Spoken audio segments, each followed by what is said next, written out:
ప్రధానమంత్రితో మాట్లాడి దీన్ని న్యాయం చేస్తానని చెప్పచ్చు. ఇవేం చెప్పలే. సార్ ఇది నా నేల కోసం నేను నిర్ణయం తీసుకుంటాను, నేను ఎవరిని అడగను అనుకున్నాను సార్. అందుకని నేను అలయన్స్ని ప్రకటించాను.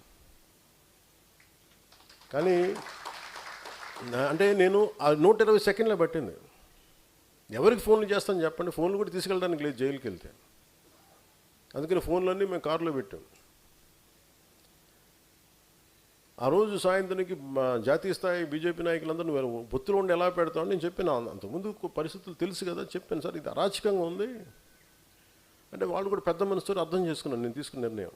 అంటే నా మీద అంత అపారమైన నమ్మకం వాళ్ళకి. నేను ఒక నిర్ణయం తీసుకున్నానంటే చాలా హేతువుతో తీసుకుంటాడు ఈ వ్యక్తి. చాలా రేషనల్గా, చాలా లాజికల్గా ఆలోచించి తీసుకుంటాడు తప్ప భావోద్వేగంతో, ఒక ఆవేశంతో తీసుకునే వ్యక్తి కాదని వాళ్ళు నన్ను ఒక సంవత్సరాలుగా చూశారు కాబట్టి నన్ను నమ్మారన్నమాట.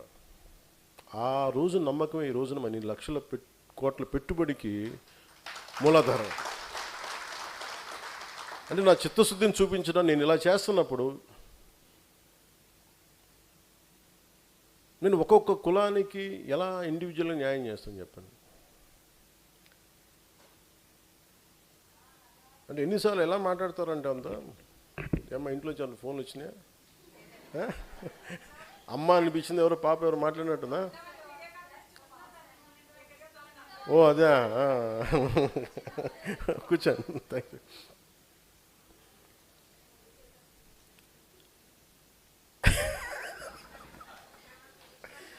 అండ్ ఎందుకంటే నా ఇంట్లో పిల్లలు ఫోన్ చేస్తాను, నాకు అందుకు అనిపించింది, గుర్తు వచ్చింది నాకు. సో ఇది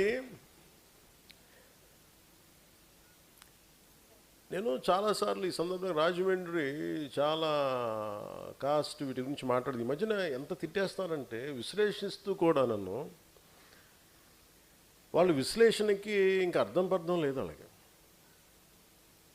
నన్ను వాళ్ళు ఎదగడానికో గుర్తింపు పొందడానికో కూర్చోబెట్టి ప్రముఖ విశ్లేషకులు మాట్లాడుతూ ఉంటే, ఈరోజు కూడా ఏదో విన్నాను వార్త, ఆయన అరెస్ట్ చేయడానికంటే ఆయన అంత కూర్చోబెట్టి నేను కేసులు పెట్టారంటే మనం లేదు బాధపడి నేను వద్దని చెప్పాను. ఆయన పాపం ఏదో పొరపాటున మాట్లాడి ఉండొచ్చు కొంచెం భావోద్వేగంతో, ఫోన్లను వదిలేసేయండి అని చెప్పాను ఆయన.